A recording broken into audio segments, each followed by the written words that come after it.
ये वीडियो केवल मनोरंजन हेतु है। हम किसी भी अंधविश्वास का समर्थन नहीं करते। इस वीडियो का क्रेडिट बेस्ट हिंदी कहानियन को जाता है।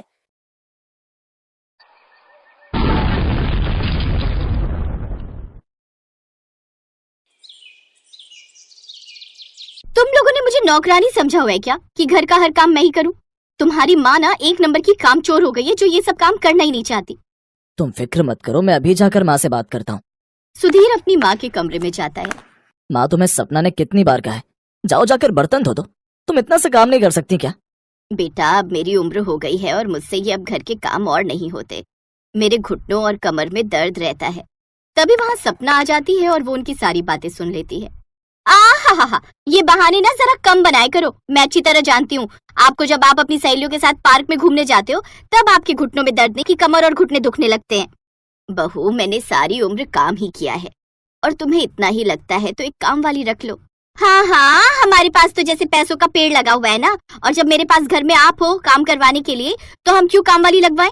अब चुपचाप जाकर बर्तन धोइए। बेचारी कौशल्या अपने बेटे और बहू के आगे अकेली पड़ जाती है और न चाहते हुए भी उसे जाकर बर्तन धोने पड़ते हैं। सपना कौशल्या की इकलौती बहू थी, लेकिन फिर भी वो उसके साथ बड़ा बुरा व्यवहार करती थी। अगले दिन, बहू 10 बज गए हैं, नाश्ता बन गया है तो दे दो, मुझे दवाई भी लेनी है। सपना रसोई से चिल्लाती है। हाँ, ला रही हूँ। इस बुढ़िया से ना 2 मिनट का सब्र भी नहीं होता। ये लो नाश्ता। लेकिन बहू, ये तो सिर्फ सूखी रोटी है, सब्जी कहाँ है? इस सूखी रोटी को मैं कैसे खाऊं? आपको ये सूखी रोटी नसीब हो रही है ना, वही काफी है। मैंने सब्जी बनाई थी लेकिन वो सुधीर जी ऑफिस ले गए, और चटनी का तो अभी नाम भी मत लेना। जानती है ना टमाटर क्या भाव चल रहे हैं। बहू, थोड़ी सी चाय ही दे दे, उसी में डुबो कर खा लूंगी। उफ, इस बुढ़िया ने भी नाक में दम कर रखा है। ठीक है, लाती हूँ। 2 रोटी भी चैन से नहीं खाई जा रही इनसे। सपना गुस्से में रसोई में जाती है और चाय बनाती है, लेकिन उसमें पेट खराब होने वाली दवाई मिला देती है। बड़ा शौक है ना बुढ़िया को चाय पीने का। अब ऐसा हाल करूंगी कि दोबारा वो चाय मांगेगी नहीं। सपना अपनी सास को ले जाकर चाय दे देती है, जिसे पीते ही उसके पेट में तेज दर्द होने लगता है। ये मेरे पेट में दर्द क्यों हो रहा है? ये देख सपना मन ही मन मुस्कुराती है, फिर कहती है, लो, इस बुढ़िया का फिर ड्रामा शुरू हो गया। मैं अच्छे से जानती हूँ खाने के बाद बर्तन ना धोने का नाटक है ये, लेकिन आज कोई बहाना नहीं चलेगा। चलो जाओ और जाकर बर्तन धो दो। अब मैं अपने कमरे में जा रही हूँ आराम करने। कौशल्या अपनी बहू के आगे कुछ नहीं कह पाती, जिसके बाद वो बर्तन धोने लगती है। फिर कुछ देर बाद सपना उसे सामान की लिस्ट देते हुए कहती है, अच्छा चलो जाओ और जाकर मनोहर काका की दुकान से राशन ले आओ। लेकिन बहू, मैं अकेले ये सब सामान कैसे लेकर आऊंगी? ऊपर से मेरे पेट में भी दर्द है। ऐसा कर, तू सुधीर को फोन कर दे, वो ऑफिस से आते वक्त ले आएगा। वाह माँ जी, वो बेचारे सारा दिन वहाँ पर मेहनत करते हैं और आप चाहती हो मैं उनसे बोलूं? आपको तो ना बस काम से बचने का बहाना चाहिए। अब आप जल्दी से जाइए और राशन लाइए, फिर मुझे खाना भी बनाना है। कौशल्या कोई कलेश नहीं चाहती थी, इसलिए वो राशन लाने किराने की दुकान पर चली जाती है। लेकिन जब किराने वाला वो सब लिस्ट के हिसाब से राशन तौलता है तो कौशल्या को देख कर कहता है, क्या आप इतना सब सामान अकेले ले जाएंगे? हाँ, और अगर मैं नहीं लेकर गई तो मेरी बहू मुझे खूब बातें सुनाएगी और मेरा जीना दुश्वार कर देगी। सच कहूँ बहन जी, जब तक जगदीश भाई साहब जिंदा थे वो आपको घर की रानी बनाकर रखते थे, लेकिन आपके बेटे और बहू ने तो आपकी हालत ही खराब कर दी है। क्या करे भाई साहब, जो नसीब में लिखा होता है वो तो काटना ही पड़ता है। फिर कौशल्या सारा सामान लेकर घर की ओर चल पड़ती है, लेकिन कुछ दूरी पर चलते ही उसका बैलेंस बिगड़ जाता है और वो जमीन पर गिर पड़ती है और उसके घुटने पर चोट लग जाती है। फिर पड़ोस की एक औरत उसको सहारा देती है और उसे उसके घर तक पहुंचा कर आती है। उसके जाते ही सपना कौशल्या पर फिर चिल्लाने लगती है, अच्छे से जानती हूँ मैं ये सब आपके ड्रामे होते हैं, जानबूझकर गिरी होंगी लोगों की हमदर्दी पाने के लिए। अब जाइए और ये बैंगन मुझे काट कर दीजिए। कौशल्या बेचारी अपने कमरे में ले जाकर बैंगनों को काटने लगती है, लेकिन वो जिस भी बैंगन को काटने लगती वो उछलकर नीचे गिर जाता। हे राम, मेरे बेटे बहू ने क्या मुझे पहले ही कम परेशान कर रखा है, जो अब तुम बैंगन भी मुझे परेशान कर रहे हो। कितनी बार तुम सबको पकड़कर ऊपर रखूं? अम्मा, तुम परेशान ना हो, हम तुम्हें दुख देने नहीं बल्कि तुम्हारे दुख दूर करने आए हैं। ये क्या चमत्कार है? कहीं गिरने की वजह से मेरे सिर पर चोट तो नहीं लग गई? नहीं, हम सब तो आपकी मदद करने आए हैं।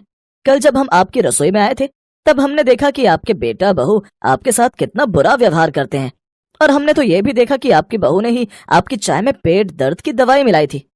क्या मेरी बहू ने दवाई मिलाई थी? हाँ, और अब आप देखो मैं उनके साथ कैसा व्यवहार करता हूँ। बचपन में आपने भी तो अपने बेटे को पाला पोसा था, तो उस हिसाब से उनको भी आपका ध्यान रखना चाहिए। अब हम आपको बताएंगे कि कैसे देखभाल की जाती है। फिर वो बैंगन उन सबको अच्छे से मजा चखाने जाते हैं। चलो भाइयों, अब तुम्हें पता है ना हमें क्या करना है? हाँ हाँ, हम सबको पता है हमें क्या करना है।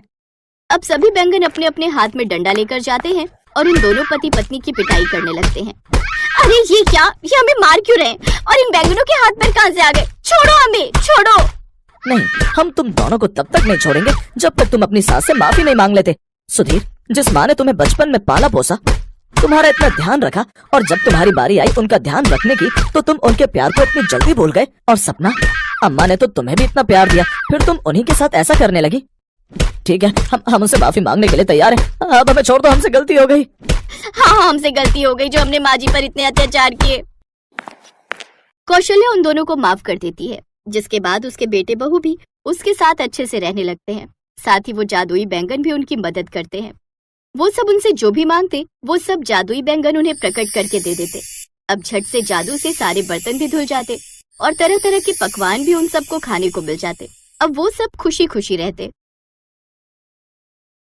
ये कहानी उर्मिला की है, जो माँ दुर्गा की बहुत बड़ी भक्त थी। उर्मिला अपने परिवार के साथ रामनगर में रहती थी। परिवार में उसका पति रमेश और उसकी बेटी कविता थे। रमेश कपड़ों की रंगाई का काम करता था। वो अपने काम में माहिर था। उसकी रंगों की समझ और हाथ की सफाई की वजह से उसके अपने गांव ही नहीं बल्कि दूसरे गांव से भी लोग उसके पास कपड़े रंगवाने आते थे। ऐसे ही एक दिन, अरे भैया रमेश, घर में हो क्या? जी जी मालिक, अभी आया। जी बताइए। भैया, ये मेरी बेटी की चुनरी है, पता नहीं कहाँ से ये दाग लग गया इसमें। एक काम करो, इस सफेद रंग की चुनरी को लाल रंग में बदल दो।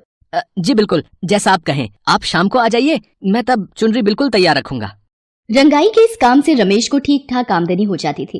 लेकिन जब भी नवरात्रि आती तो बड़ी तादाद में लोग माता की चुनरी रंगवाने के लिए रमेश की दुकान पर आते थे और काम बहुत बढ़ जाता था।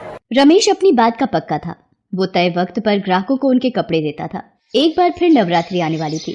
रमेश को काम में उलझा देखकर उर्मिला ने उससे कहा, अजी सुनो, अब बहुत हो गया, चलो अब खाना तो खा लो, सुबह से शाम हो गई, ऐसे तो तबीयत खराब हो जाएगी आपकी।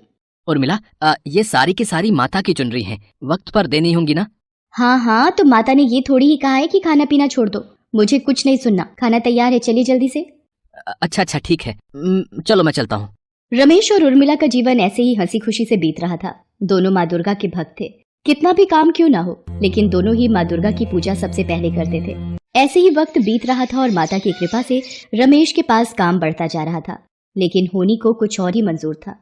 एक दिन जब रमेश बाजार से कुछ सामान खरीद कर लौट रहा था, तभी एक तेज रफ्तार ट्रक ने उसे कुचल दिया। हादसा बहुत भयानक था।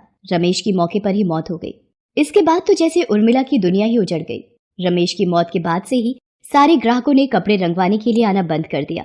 उर्मिला की माली हालत खराब होने लगी, यहाँ तक कि खाने के लाले पड़ने लगे। तब उर्मिला ने फैसला किया कि अब वो रमेश के काम को आगे बढ़ाएगी और अपना और अपनी बेटी का पेट पालेगी। उर्मिला सबसे पहले माता की प्रतिमा के पास गई और हाथ जोड़कर बोली, मुझे आपका आशीर्वाद चाहिए माँ, ताकि मैं इनके काम को आगे बढ़ा सकूं। मैं और मेरी बेटी बेसहारा हो गए हैं, हमें सहारा देना माँ।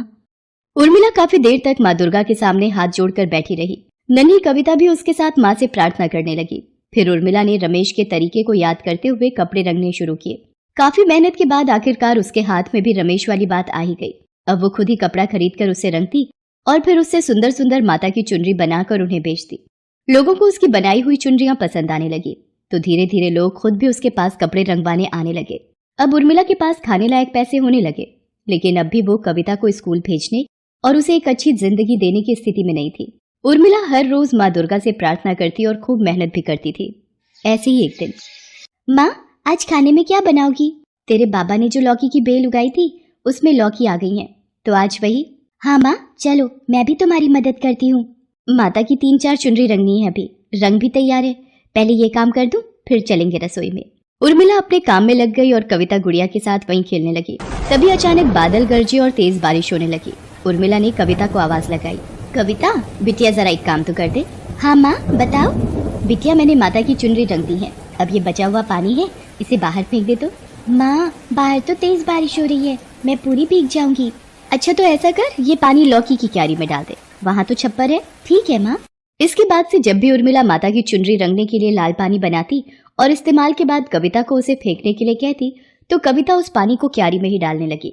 उर्मिला ने भी ऐसा करने से उसे नहीं रोका। कई दिनों बाद जब उर्मिला खुद क्यारी में पानी डालने गई तो उसने देखा कि लौकी के बेल के पत्ते कुछ गुलाबी से हो गए हैं। उर्मिला ये देखकर चौंक गई और फिर उसने कविता को आवाज लगाई, कविता जल्दी इधर आ, देख तो ये क्या हुआ। हैं? ये कैसे हो गया माँ? लेकिन लौकी तो हरी ही है। अरे पगली, जब से दुनिया बनी है तब से लौकी हरी ही होती है, लाल थोड़ी ही होगी। माँ की बात सुनकर कविता जोर जोर से हंसने लगी। फिर दोनों अपने अपने काम के लिए चली गई। कुछ और दिन बीत गए। लौकी की बेल पर जो भी नई लौकी आई अब वो भी लाल ही रंग की थी। ये देखकर कविता और उर्मिला दोनों चौंक गए। बेल बड़ी भी हो गई थी और उसमें ढेर सारी लौकी लगी थी, वो भी लाल रंग की। उर्मिला को समझ आ गया था कि ये सब लाल पानी की वजह से हुआ है। उर्मिला ने वही लाल लौकी पकाई जो खाने में बहुत ही स्वादिष्ट बनी। अब तो उर्मिला खुद जानबूझकर माता की चुनरी के रंग वाला पानी क्यारी में डालने लगी। धीरे धीरे उसकी लाल लौकियों की खबर गांव में फैल गई और लोग उसके घर उन लाल लौकियों को देखने आने लगे। कई लोग तो कविता को अच्छे दाम देकर वो लौकियां उससे खरीदने भी लगे। फिर एक दिन कविता अपनी माँ से, माँ सारी लौकियां तो बिक गई। हाँ बिटिया, कमाल की बात है ना, इन लौकियों से तो 2 दिन में ही इतने पैसे मिल गए जो कपड़े रंगने पर कई हफ्तों में भी नहीं मिल पाते थे। माँ क्यों ना हम और लौकियां उगा लें बेचने के लिए। उर्मिला को कविता की बात ठीक लगी। उसने गांव के एक जमींदार से खेत किराए पर लिया और उसमें आखिरी लाल लौकी के बीज बो दिए। कुछ दिन बाद बीज पौधे बन गए और कुछ महीनों बाद बेल, और फिर उसमें लाल रंग की लौकियां भी आने लगी। उर्मिला ने अब भी कपड़े रंगने का काम नहीं छोड़ा था। वो अब भी माता की चुनरी के लाल पानी को ही लौकियों की बेल पर डालती थी। पूरे गांव में अकेला उर्मिला का ही खेत था जिसमें लाल रंग की लौकी उगती थी। लोग दूर दूर से उर्मिला की लाल लौकियां खरीदने आने लगे। लेकिन जमीन के मालिक और गांव के जमींदार को ये बात पसंद नहीं आई। उसने अपने लठैत उर्मिला को डराने के लिए भेजे। ए उर्मिला, सुन, आज से ये खेत जमींदार का है, भाग जा यहाँ से। भाग जाऊं? पर क्यों? मैंने पूरे साल का किराया दिया है और कितनी मेहनत के बाद जाकर फसल आई है। मैं कहीं नहीं जाऊंगी। ए जुबान मत लड़ा, जमींदार ने कहा है तो सीधे से मान जा, वरना। माँ को धमकी देने वाले लठैतों पर कविता को बहुत गुस्सा आया और उसने पत्थर उठाकर दोनों के सिर पर दे मारा। दोनों के सिर से खून बहने लगा और वो कविता की तरफ दौड़े। तब तक कविता और उर्मिला भी अपने घर की तरफ दौड़ पड़े।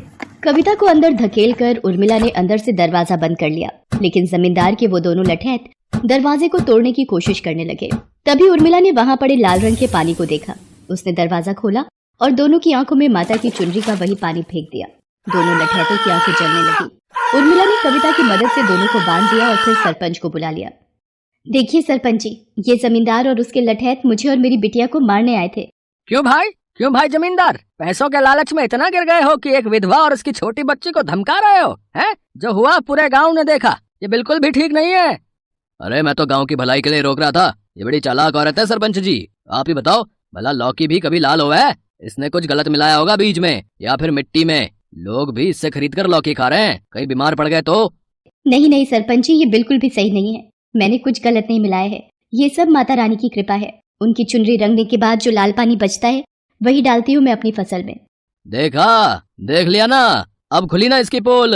लाल रंग का पानी डालती है तभी तो लाल होती है लौकियां।